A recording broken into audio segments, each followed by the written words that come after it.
তো প্রথমেই আমি আপনাদেরকে একটি পিএইচডি টেমপ্লেট তৈরির বেসিক ধারণা দিব।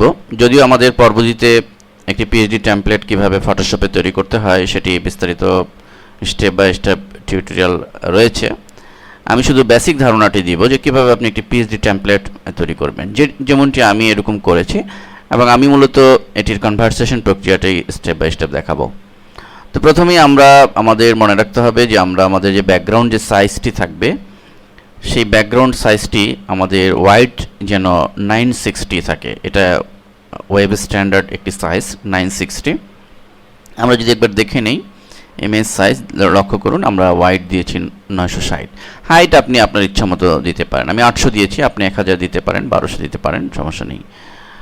তাহলে 960 এটি হচ্ছে আমাদের ওয়াইড, এটি আমরা দিব। অর্থাৎ আমরা যখন শুরু করব কাজ তখন আমরা এটি পিক্সেল নির্বাচন করে আমরা ওয়াইডে 960 দিয়ে দিব। এমনও হতে পারে অনেকে এমনভাবেও কাজ করেন যে প্রথমে এরকম 1000 বা 1200 দিয়ে দেন, দেন 1200 একটা ক্যানভাস নিয়ে নিল, কিন্তু এখানে এই এরিয়া কিন্তু পুরো 1200-র মধ্যে না করে সে গাইড সেটিংস করে 960 দিয়ে দেন, এমনও হয়। তো যাই হোক, আমি পুরো 960 দিয়েই করেছি। তো 960 দিয়ে করার পরে এরপরে এই 960 সাইজ নিয়ে আমি ব্যাকগ্রাউন্ড একটি গ্রেডিয়েন্ট ইউজ করেছি। ফটোশপ যারা জানেন তারা এই ধরনের গ্রেডিয়েন্ট ইউজ করতে পারবেন অনায়াসে। এরপর আমাদের টোটাল এরিয়াটা সিলেক্ট করার জন্য এখানে আমরা লোগো দিয়েছি এবং এখানে নেভিগেশন একটি মেনু দিয়েছি, এবং এখানে কিন্তু আমরা একটা নির্দিষ্ট মাপে যদি করি, আমি লক্ষ্য করুন আমরা কিন্তু এখানে 0 থেকে 1 আমি একটি গাইড দিয়ে নিয়েছি। তো আপনারা এইভাবে একটি গাইড দিয়ে নিতে পারেন। এভাবে আমরা রুলার সেট করে আমরা যদি গাইড দিয়ে নিই, অর্থাৎ এখানে আমাদের লেফটে আমরা 0 থেকে 1 এতটুকু গাইড দিয়ে নিব, এবং ঠিক একইভাবে আমাদের এখানেও দেখুন এখান থেকে আমরা এ পর্যন্ত একটি গাইড, অর্থাৎ সমপরিমাণ গাইড আমরা এখানে নির্ধারণ করে দেব। এরপরে আমরা একইভাবে উপর থেকেও আমরা একটা গাইড নির্ধারণ করেছি। এখান থেকে এই পর্যন্ত 1 পর্যন্ত, 0 থেকে 1 এখানেও একটি গাইড দিয়েছি। অর্থাৎ আমরা এখান থেকে একদম গোড়া থেকে কাজ শুরু না করে আমরা কোথা থেকে স্টার্ট করব আমাদের কাজ, সেই এরিয়াটুই আমরা গাইড দিয়ে স্পেসিফিক করেছি।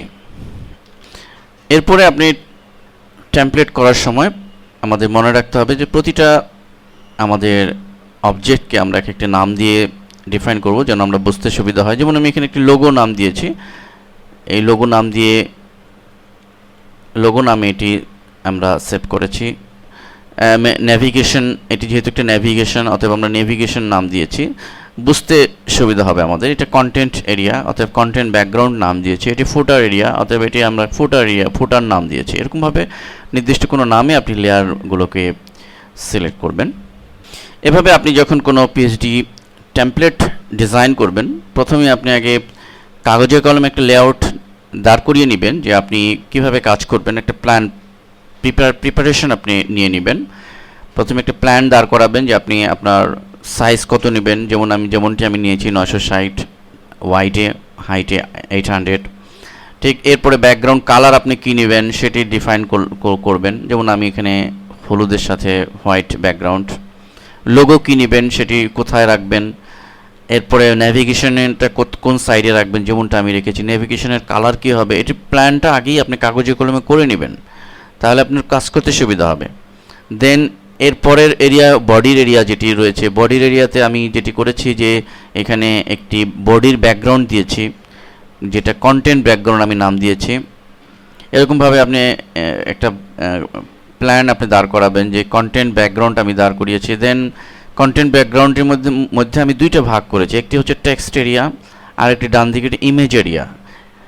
আপনি শুধু একটু টেক্সট এরিয়া রাখতে পারেন অথবা শুধু ইমেজ এরিয়াও রাখতে পারেন, অর্থাৎ প্ল্যানটা আপনি আগেই করে নেবেন। এরপরে জাস্ট ফুটার আমি একটা বেসিক লেআউট দাঁড় করিয়েছি। বেসিক লেআউট যদি আপনি করতে পারেন তাহলে আপনি এর থেকে অ্যাডভান্স লেআউট আপনি দাঁড় করাতে পারবেন। শুরুতে আপনি বেসিক লেআউট দিয়ে আপনাকে কাজ করতে হবে। তো এইভাবে ফটোশপে টেমপ্লেট তৈরি করবেন।